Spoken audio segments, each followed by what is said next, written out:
बच्चे को school drop करने आई थी तो सबसे पहले मैंने सोचा कि स्कूल ड्रॉप करते साथ साथ जो है मुझे मेडिसिन अपनी उठानी थी फार्मेसी से, जो मेरी डॉक्टर ने ऑर्डर की हुई थी। फिर साथ में मुझे ग्रॉसरी उठानी थी। तो फटाफट से मैंने कहा चलें आप लोगों के लिए एक छोटा छोटा सा क्लिप बना दूं ताकि आप लोगों को पता चले कि हमारा दिन कैसे शुरू होता है और कैसे ख़त्म होता है। ये फार्मेसी की मैंने थोड़ी सी बनाई थी और फिर उसके बाद मैं ग्रॉसरी स्टोर पे गई तो वहाँ तो मैंने बस एक ही चीज़ रिकॉर्ड की थी कि यहाँ पे मुझे एक नई तरह की कुल्फ़ी मिली, ये रबड़ी कुल्फ़ी। और वो बिल्कुल जैसे मटका सा बना हुआ उसके अंदर थी। बहुत ही मुझे अट्रैक्टिव लगी तो मैंने रिकॉर्ड कर ली कि चलें आप लोगों को दिखाऊं कि यहाँ पे अब कैसी कैसी चीज़ें मिलती हैं। फिर आके खाना बनाया। खाने के बाद मौसम बहुत ही खूबसूरत था, बहुत प्यारा मौसम था। तो मैंने सोचा थोड़ी वॉक करते हैं, क्योंकि लास्ट टाइम जब मैं वॉक करने पिछले वीक निकली थी तो मैं फ्रीज़ होके आ गई थी। अब तो मौसम बहुत प्लेजेंट और प्यारा प्यारा सा हो गया हुआ है। तो मैं बाहर निकली ताकि मैं वॉक करूं और मैंने सोचा मैं आप लोगों के साथ अपना एरिया, अपनी कम्युनिटी वो भी शेयर करूं और कुछ ऐसी चीज़ें शेयर करूं कि हमारे देसी और गोरों में क्या फ़र्क है उनके लाइफस्टाइल में। इसके साथ साथ मैं वॉक के बाद आपके साथ शेयर करूंगी लाइक शाम में जो हम लोगों ने बाद में एक ट्राई किया था फ़लूदा पाकिस्तानी। रिसेंटली मेरे बेटे ने मुझे बताया, अपने फ्रेंड्स के साथ कहीं गया, कहता मामा कभी आपने इस शॉप का फ़लूदा खाया है? मैंने बोला कि नहीं, क्योंकि मुझे लगता था कि वो शॉप इंडियन है क्योंकि उसका नाम जो इंडियन था स्टाइल का। तो मैंने उसको बोला कि नहीं, कहता मामा आप ट्राई करें, आई लाइक इट। फिर हम लोगों ने लिया। वो वाकई ही इतना मज़े का था, बिल्कुल एग्जैक्टली पाकिस्तानी टेस्ट। मैंने न्यूयॉर्क में या पाकिस्तानी रबड़ी का उनका कुल फ़लूदा खाया था, या उसके बाद मैंने अब खाया। यहाँ पे ग्लास में डाल के देते हैं सेवइयों के साथ, कुल्फ़ी डाल के, आइसक्रीम डाल के। लेकिन वो जो पाकिस्तान का एक फ़लूदा होता था ना, जिसपे वो एक रबड़ी वाली आइसक्रीम डालते, फिर उसके ऊपर सेवइयाँ डालते हैं और फिर तुख मलंगा डालते हैं, वो फ्लेवर हम बहुत मिस करते थे। तो वो मुझे यहाँ पे मिला। मैं जब शॉप पे गई तो वहाँ पे इंडियन बच्चियाँ काम कर रही थी। मैंने उनसे पूछा कि ये इंडियन शॉप है? तो कहती हैं नहीं, पाकिस्तानी। और मैं शॉक हो गई सुन के कि अच्छा पाकिस्तानी, और मुझे नहीं पता, और मेरे बहुत करीब में, मेरे नेबरहुड में।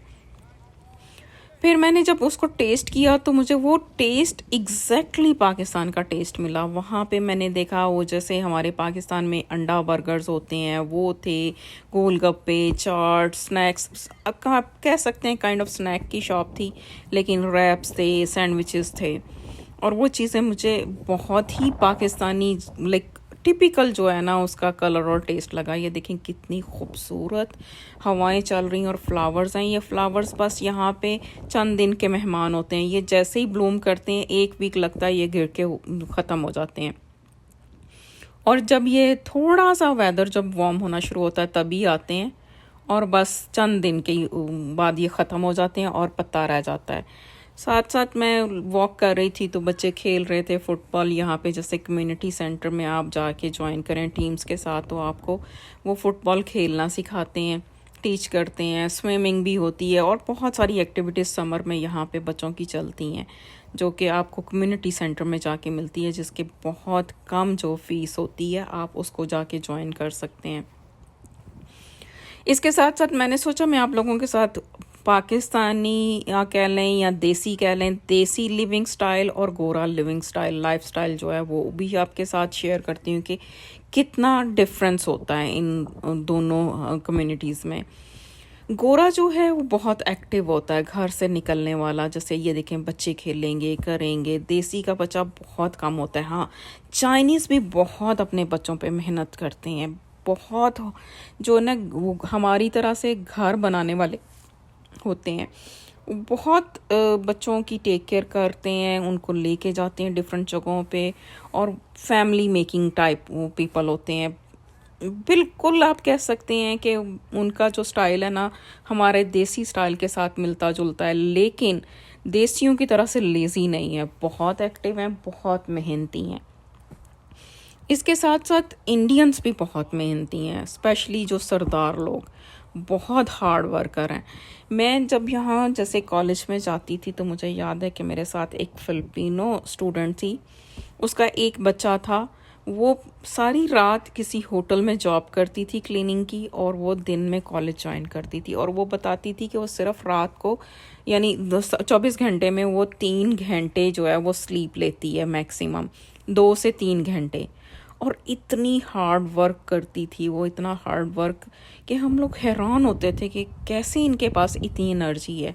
और हम तो थोड़ा सा जैसे काम हम देसी करते हैं और बस बैठ जाते हैं, और बाहर निकलना तो बहुत ही मुहाल हो जाता है हमारे लिए। बहुत कम हमारे यहाँ की स्पेशली लेडीज़ जो हैं वो घरों से बाहर निकलती हैं। ज़्यादातर हम लोग घरों में ही खप जाते हैं। स्पेशली हमारा शायद लाइफस्टाइल ऐसा है कि हमारे यहाँ घर का काम है तो सिर्फ एक जो घर वाली औरत कर रही होती है, कोई उसको हेल्प आउट नहीं कर रहा होता। बच्चे भी उसी तरह से हमने जो है वो ट्रेन किए होते हैं, वो बच्चे भी उसी चीज़ को देख के लर्न कर रहे होते हैं कि बस एक जो घर की लेडी है उसी का काम है कि वो काम करे और बाकी सब आराम करें घर पे। लेकिन गोरों के हाँ ये नहीं होता, उन्होंने काम भी डिवाइड किए होते हैं, और उनके जो स्टाइल होता है वो ज़िंदगी गुजारने का थोड़ा आसान होता है, हमारी तरह से मुश्किल नहीं होता। इनके काम डिवाइड होते हैं, हर चीज़ का उन्होंने टर्न रखी हुई होती है, और घर बहुत मैनेज होते हैं, हर चीज़ मैनेज होती है। मुझे याद है मैंने एक दफ़ा चिल्ड्रन स्पेशलिस्ट के पास में गई थी, तो वहाँ पे मैंने देखे कि उन्होंने हुक्स लगाई हुई थी कोट्स वगैरह हैंग करने के लिए, और नीचे भी लगाई थी। जैसे ही बच्चे आते थे ना, छोटे छोटे बच्चे भी आते थे, वो अपने शूज़ उतारते थे, शू ट्रे में रखते थे और अपनी अपनी जैकेट हैंग करते थे। इस तरह से उनको ट्रेंड यहाँ पे डे केयर से ही ट्रेन करना शुरू कर देते हैं। लेकिन हमारे जो बच्चे हैं देसी, वो उस तरह से ट्रेंड नहीं होते जिस तरह से गोरों के बच्चे होते हैं। फिर गोरों के आप लॉन्स देखें, इतने खूबसूरत, इतने प्यारे और डेकोरेट हुए होते हैं, इतने अच्छे पौधे लगे होते हैं, कोई वीड कोई कुछ नहीं होता। और हालांकि यहाँ का वेदर सिर्फ 2 से 3 महीने ये सब्ज़े का होता है, पौधों का होता है, इसमें बस ये ब्लूम जो करते हैं 2-3 महीने की ये इनकी गेम होती है, उसके बाद ये ख़त्म हो जाते हैं। उसके बावजूद बहुत ज़्यादा ये लोग अपने फ्लावर्स लगाते हैं, मेंटेन करते हैं इसको। और अक्सर इनके यहाँ ग्रास कट करने के लिए उन्होंने लाइक कंपनीज जो लगाई हुई होती हैं, वीड निकालते हैं। स्पेशली बूढ़े से बूढ़े भी जो होते हैं ना, बाबा भाभी भी, आप बाहर निकलेंगे वॉक करने तो आप देखेंगे कि वो लोग अपने लॉन में काम कर रहे होते हैं। इतने माशाल्लाह से ये लोग एक्टिव होते हैं। और हम लोग जो हैं उसको बस हल्का फुल्का रखते हैं, कोई पीरियड पौधे लगा दिए, ग्रास कट कर दी और बस थोड़ा सा जो है वो सेट करते हैं। लेकिन इन लोगों ने बहुत ही खूबसूरत सेट किया होता है।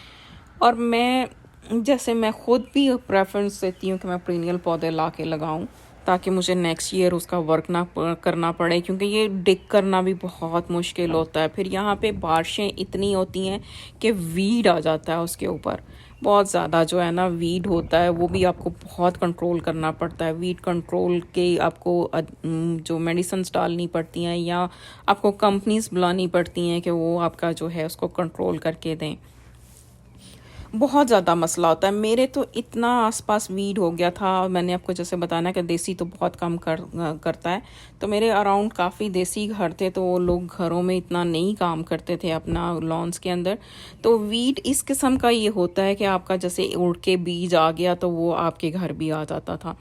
तो मैंने इतनी कोशिश की थी, बहुत उसको कंट्रोल करने की कोशिश की, कंपनीज के थ्रू भी की, ख़ुद भी हम उसमें मेडिसिन डाल के देखी, उनको निकाला, पुल किया, न्यू ग्रास लगवा के देखी, लेकिन उसका सलूशन नहीं निकला, क्योंकि वो आसपास से उड़ के आ जाता था। तो फिर उसके बाद मैंने वहाँ पे जो है ना कंक्रीट जो है डलवा के अपनी ना जान छुड़वाई। तो ये अब देखें, ये गोरे का है, ये बाबा भाभी हैं। पिछले साल इन्होंने मुझे अपना बैक यार्ड ले जा के भी दिखाया था, क्योंकि मैं जब वॉक करती हूँ मैं इनको पूछती हूँ कि आप लोग किस तरह से इसकी टेक केयर करते हैं, सारे इनके ट्रिक्स लेती हूँ। तो मुझे इसने लेडी ने अपना बैक यार्ड पिछले साल दिखाया ले जाके कि वहाँ पे उसने वेजिटेबल ग्रो की हुई थी। सारा टाइम दोनों मियाँ बीवी आसपास कभी वीड निकाल रहे हैं, कभी फूल लगा रहे हैं, कभी कुछ कर रहे हैं। और ये इतने बड़े बड़े ये सॉइल के बैग होते हैं, 100 पाउंड 200 पाउंड। और ये एक दफ़ा मैंने भी मंगवाया था, मुझे समझ नहीं आती थी कि इसको कैसे सॉर्ट आउट करें। इसको उठा के, यानी आप ट्रॉली में पहले मिट्टी डालेंगे, फिर बैक यार्ड में लेके जाएंगे, फिर डंप करेंगे। और हम लोग थक गए थे, मैंने सारे बच्चे साथ में लगाए और मेरा वो एक experience, first and last experience था। उसके बाद मैंने ये बैग दोबारा कभी नहीं मंगवाया। मुझे जब भी ज़रूरत हो मैं छोटे बैग ला के उनको खोल के डाल देती हूँ, लेकिन ये बड़ा बैग तो इम्पॉसिबल है। ये सिर्फ गोरे ही कर सकते हैं। और समर आता है तो हर घर के आगे तकरीबन आप कह सकते हैं कि 80% घरों के आगे आपको ये बैग नज़र आएंगे। बस वॉक कर रहे हैं तो अब देखें आइसक्रीम, यही वेदर होता है इनका भी। ये चंद महीने इनकी कमाई के भी होते हैं, तो ये लोग यूँ ट्रक में पार्क जहाँ पे होते हैं ना स्पेशली वहाँ पे फिरते हैं, क्योंकि पार्क्स में बच्चे आते हैं और इनकी जो है वो फिर सेल वगैरह हो जाती है। लेकिन काफ़ी एक्सपेंसिव अब ये भी हो गई हैं। ये हमारे यहाँ के मेल बॉक्स हैं, या आप पुरानी जैसे मूवीज़ में देखते होंगे कि मेल बॉक्स लगे हैं घरों के आगे, लेकिन ये ट्रेंड यहाँ पे नहीं है। ये मेल बॉक्स अलग से लगे हुए होते हैं। हर जैसे स्ट्रीट के ऊपर एक मेल बॉक्स लगा होता है, पूरी स्ट्रीट के लोग वहाँ पे जाते हैं, यहाँ से हम की लगाते हैं इसको और अपना अपना मेल बॉक्स खोल के मेल जो है वो लेके आते हैं। समर में तो बहुत अच्छा होता है, वॉक कर के चले जाओ आप, लेकिन विंटर में आपको ये स्ट्रीट के कोने तक जाने के लिए भी गाड़ी चाहिए होती है, क्योंकि बहुत हार्श किस्म का विंटर होता है। जब आपका -30-40 तक टेम्परेचर जा रहा हो, या -25 भी हो, 20 हो और स्नो हो, इस तरह के वेदर में तो बहुत ही मुश्किल हो जाता है चंद कदम भी चलना। तो बस समर में तो वॉक करके ये सारे काम हम करते हैं, और विंटर में यही काम हम गाड़ियों पे करते हैं। बहुत ही खूबसूरत मेरा तो पसंद का मौसम हुआ था। मुझे ये मौसम बहुत पसंद है, क्लाउडी, रेनी। रेन का साउंड मेरे लिए इस तरह से है, मैं कहती हूँ कि ये म्यूज़िक होता है जैसे। और ये देखें, ये आपको देसी का घर दिखा देते हैं, ये देसियों के लॉन है। जिस तरह से आपने गोरों के देखे कितने खूबसूरत, और देसियों के ये देख लें ये हालत है। ये अगर यहाँ पे फाइन ना हो तो ये ग्रास भी ना कट हो। बस ये ग्रास की एक लिमिट होती है कि इससे ऊंची जब हो जाएगी तो हमें कट करनी होती है, वरना फ़ाइन हो जाता है। तो बस अब उसके बाद मैं वॉक के बाद हम लोग गए थे ये शॉप पे जहाँ से फ़लूदा हमने लिया था, और मैंने यहाँ पे अब थोड़ी सी रिकॉर्डिंग की कि किस टाइप की ये शॉप थी। और आपको भी देख के लग रहा होगा, क्योंकि यहाँ पे सीडीज़ मूवीज़ इंडियन लग रही थी, लेकिन यहाँ पे फ्लैग पाकिस्तान का और कनाडा का था, और यूं ही पाकिस्तान के बिस्किट और स्नैक्स थे। और जो इनके जो मेन्यू में चीज़ें थी वो भी एग्जैक्टली पाकिस्तानी थी, और बहुत ही मज़े का था। अगर आप लोग यहाँ मिसिसागा में रहने वाले हैं तो मेरे कहने पे ये फ़लूदा एक दफ़ा ज़रूर ट्राई कीजिए, क्योंकि ये बहुत मज़े का था। आपको पाकिस्तान की याद ना आए तो कहिएगा। चलते चलते मैं आप लोगों के साथ शॉप का नाम भी शेयर करती जाऊँ, ताकि आप लोग भी इसको एंजॉय कर सकें।